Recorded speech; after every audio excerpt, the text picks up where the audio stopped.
ژوند او زده کړه.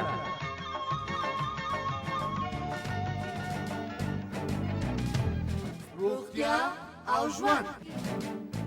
درنو اوریدونکو السلام علیکم. داسې امیندواره میندې مو لیدلې چې شمه یا خاوره خوري؟ تک زیړ وو ګردې مې اوس د تریخي مې شګه کړې. خاوره یا ګلې سرشوی خوړل امیندواره میندې او نړۍ ته راتلونکي ماشومان له کوم ډول صحي ستونزو سره مخامخ کولی شي؟ د دې صحي ستونزو اصلي علتونه او د مخنیوي لارې چارې کومې دي؟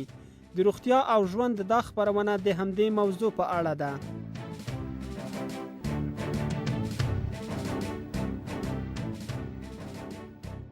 امیندواري د میندو لپاره ډیره حساسه مرحله ده.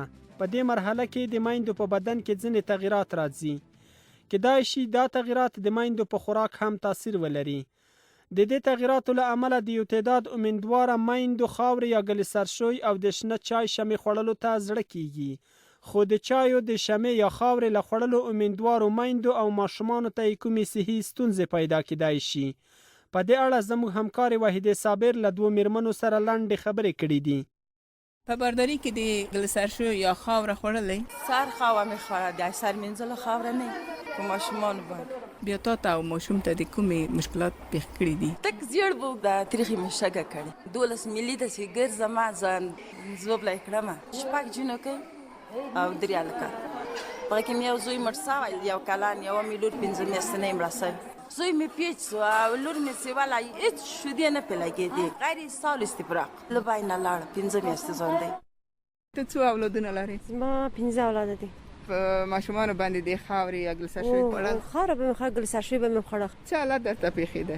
نو سوزا ګردو تکلیف لرم، خپله معدې تکلیف لرم، کمخونه یم، معده مې سوخ کوي، دردم کوي. داسې ضعیفه دي او ماشوم مې بیخي قلب درې ځای سوری دی. 4 کلن دی، ته خیر 2 کلن دی. د یو شمېر کسانو په وینا هغه میندو چې ګلې سرشوی یا خاوره خوړلې وه د پښتورګو او معدې له ناروغیو او سوزاک سره مخامخ شوې وې. ماشومانو ته هم مختلفې ناروغۍ پیدا شوې وې. د کابل ښار په رابعه بلخي روغتون کې د ښځینه ناروغیو متخصصه ډاکټره شفیقه بابک نظر لري چې خاوره خوړل امیندواره میندو ته د نس او کلمو چنجي پیدا کوي. هغه مور چې خاورې خوري دا ورته ضرر هم لري. سوی هاضمه ورته پیدا کوي، د بعضې میکروبو بعضو انتاناتو سبب ګرځي. مثلا چونجي که اسکریس یا مثلا عامې بدا د دوی په کلمو کې ځای نیسي او دوی ته مشکلات پیدا کوي. اسهال باندې مصابیږي او زیات وخت دا اسهال خوني اسهالي. دوی نور هم کم خونه کیږي. کله کله ورته استفراقات هم پیدا کیږي چې د وجود اوبه یې کمیږي، ضعیفه کوي، وینه نور هم کموي، د وجود کلسیم، منرالونه، ویټامینونه دا ټول د اسهال سره ځي. کیږي چې یو بې مودې ماشوم دنیا ته راوړي یا داسې معیوباتیو سره مواجه سي. که چیرې تولد هم سي دا به دومره صحتمند ماشوم نه وي.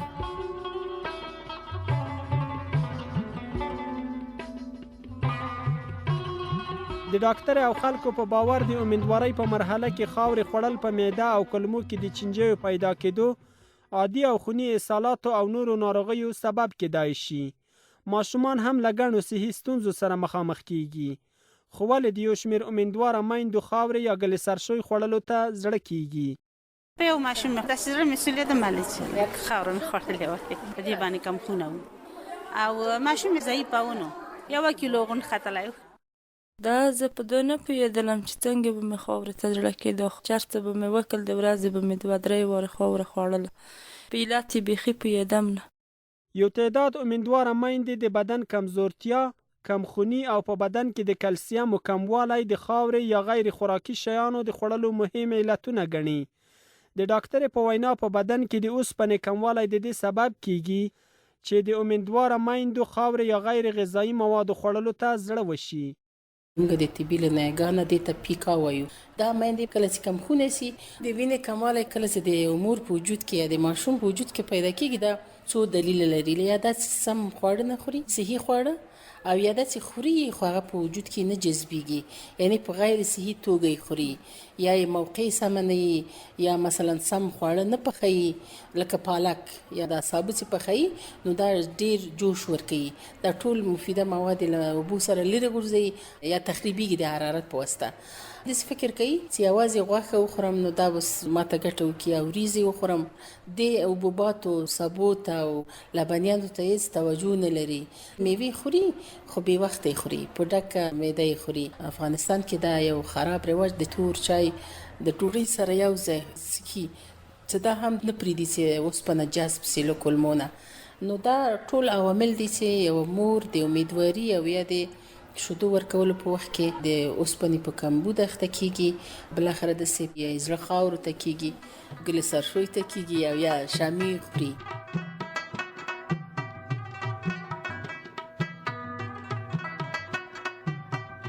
درنو اوریدونکو، تاسو د روغتیا او ژوند خبرونه اورئ چې د افغانستان په تعلیمي مؤسسه کې جوړیږي. وامو اوریدل چې په امیدوارۍ کې ګل سرشوی، د چایو شمه یا خاوره خوړل میندو ته د پښتورګو او معدې ناروغۍ، عادي او خوني اسهالات پیدا کوي. ماشومان هم له مختلفو صحي ستونزو سره مخامخ کیږي. که میندې د امیدوارۍ په مرحله کې تازه ترکارۍ ونه خوري یا خواړه سم پاخه نه کړي، په خپل وخت خوراک ونه کړي، تل یو ډول خواړه خوري، نو کمخونه کیږي او خاورې خوړلو ته یې زړه کیږي. خو په امیدواره میندو کې د خاورې او غیر غذایي موادو له خوراکه څه ډول مخنیوی کیدای شي؟ دا شان مې نه ده خوړلی ګلو سرشوی، دا شان اندرور مې هر شي ته چې زړه مې کېده راته یې پخاو. په شیمه کېدم هماغه انداوسانه دا شان پخاو خواړه مې هماغه سره ښه به ومه. شیدې مستې دا میوجات مې خواړه، پیرکي دغه مایي دا منګور ده. دا لورګانو سره مې دې ته ماله ډېر شی ورکوي څه ده باردار. دغه بازار ته به زه تلم، بادرنګ، مڼه، میمیز، نخود، دغه شی هم به مې راوړه، ترکاري، ګندنه، پالک، کچالو، لوبیا، مستې، شیدې، پنیر. ماشوم یې جوړ صحیح و، هېڅ مشکلات یې نه و. ډېر پام ګور خو ډېره نازوو مونږ. خاوره مې ډېره خواړه داسې ښه بوی بر باندې لګېدله. بیا چې د کور خلک در باندې پوه او خبر شول چې د خاوره ته څنګه خوري. په کور کې مم 2 زراعتي غواګانې وې، شودې او مستې به ښه زیات وو. ګیزه به مې شودې خوړلې، کور کې ترکاري وه لکه ګندنه او پیاز او ګشنیز، دا شیان به مې خوړل. مخکې د ډوډۍ نه به مې مڼې خوړلې په سرای کې مې، او کله به مې خاوند یې نرته راوړه، هغه به مې خوړله. پالک به مې پخول، خوړل به مې. کله به مې چې زیات زړه خاورې ته کېدل، یا به مې په باغ کې بادام یا شفتالو دغه به مې وشکول، خوړل به مې. بیا مې چې دغه شیان خوړل ستیخ د خاورې نه منې شوم. یو شمېر میندو د امیدوارۍ په مرحله کې خپل خوراک ته پام کړی و. د خاورې او ګل سرشوی په ځای تازه سبزی او ترکارۍ، ناخود، کرت او تازه میوې خوړلې وې. د یو تعداد میندو د کور غړو د دوی خوراک ته پام کړی و. مختلف او متنوع خوراکونه یې ورته پاخه او برابر کړي وو، څو یې صحي ستونزې حل او د خاورې له خوراکه یې مخنیوی شوی وي.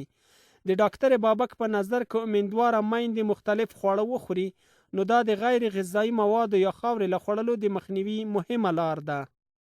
د دې لپاره چې یو مور یو سالم ماشوم دنیا ته راوړي، کله چې امیدواره شو، حتی د امیدواري نه مخکې باید هر مور یا هر کورنۍ د غذا په تنوع کې ډیر زیات توجه لري. یوه نوع غذا هر ورځ ونه خوري، یا وریځې یا غوښه یا دې په شان نور شیان. تنوع په دې معنا چې که وریځې پخوي، وریځو سره کچالو یا وچه ډوډۍ بیا دومره مفیدیت نه لري. کولی شي چې وریځو سره لږ بامیه یې، لږ فاصلیه یې، لږ ترکاري، سلاته یې، رومي بانجان چې دا ډیر زیات اوسپنه لري، لږ لږ له هر شي نه متنوع شیان په یو وخت کې وخوري. د خپل خوراک دفعات زیات کړي. معمولا 3 وخته موږ خواړه خورو. امیدواره میندې او شیدې چې ورکوي، دوی کولی شي د ورځې 6 وارې 7 وارې چې هغه هم زر په معده کې جذبیږي، او هم د امیدواري له دلبدي او له استفراقاتو جلوګیري کوي. هر ورځ باید مختلف غذاوې د دوی په رژیم کې شامل وي، مثلا لبنیاتي، شیدې، مستې، چکه، تروې، حبوبات لکه لوبیا، نخود، غنم، جوار، دال، خصوصا چې ډیره زیاته اوسپنه لري، او نور میوجات. فضل د خدای د میوه ډیره فراوانه ده افغانستان کې، مثلا مڼې دي، انار ده، زردالو ده، بویي ده، شفتالو ده، انګور ده. هر یوې ځان ته خاص ویټامینونه لري، منرالونه لري، او زیات افراط د یو میوې په خوراک کې مونه کې. مثلا که یو مور زیات انګور وخوري، دا هم ورته ګټه نه کوي، یو ضرر ورته لري. نیمه مڼه یا یوه مڼه، یو څو خوش انګور، یو دانه زردالو همداسې هر شي نه لږ لږ، او کله چې مور صحیح خواړه وخوري او کافي اندازه ویټامینونه او منرالونه او اوسپنه او پروتین دا له غذا نه واخلي، نو هیڅ وخت په داسې حالت نه مواجه کیږي. چې هر مور باید حد اقل 8 وارې صحي کلینیک ته یا ولادي مساعد ډاکټر ته مراجعه وکړي، ترڅو چې دوی معاینات وشي او تعیین شي چې دوی هیموګلوبین په کومه سطح کې ده او مطابق دغه ورته تداوي شروع شي.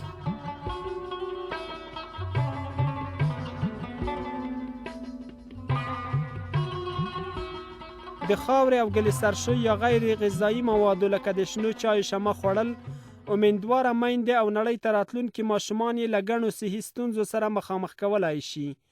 په امیندواره میندو کې د خاورې خوړلو لوی علت کمخوني ده چې په موقع او سم خوراک نه کوي، مختلف خواړه نه خوري او بدن یې کمزوری کیږي. د ډاکټرانو په باور امیندواره میندې مختلفو خوراکونو ته ضرورت لري. په تیره هغه خوراکونه چې زیاته اندازه اوسپنه لري لکه دال، لوبیا، باقلي او هغه ترکارۍ چې شنې پاڼې او رنګ لري لکه پالک، ګندنه، مولې سرخکې، بینډۍ، بادرنګ او نور. که امکان ولري هګۍ، غوښه او یا ځیګر، لبنیات لکه چکه، مستې، آن شړومبې هم په مختلفو اندازو کلسیم، اوسپنه او نور ضروري غذایي مواد لري. ډیره مهمه دا ده چې امیندواره میندې د خوراکونو پوخوالي او وخت ته پوره پام وکړي. مثلا سبزیجات تر اندازه زیات پاخه نشي، آن رومي بانجان خام وخوړل شي. امیندواره میندې څو ځله او کم خواړه وخوري. میوه له ډوډۍ 1 ساعت مخکې یا وروسته وخوړل شي. له دې سره د امیندواره میندو د بدن اوسپنه، کلسیم او نور ضروري غذایي مواد پوره کیږي چې بیا د خاورې یا غیر غذایي موادو خوړلو ته زړه نه کیږي.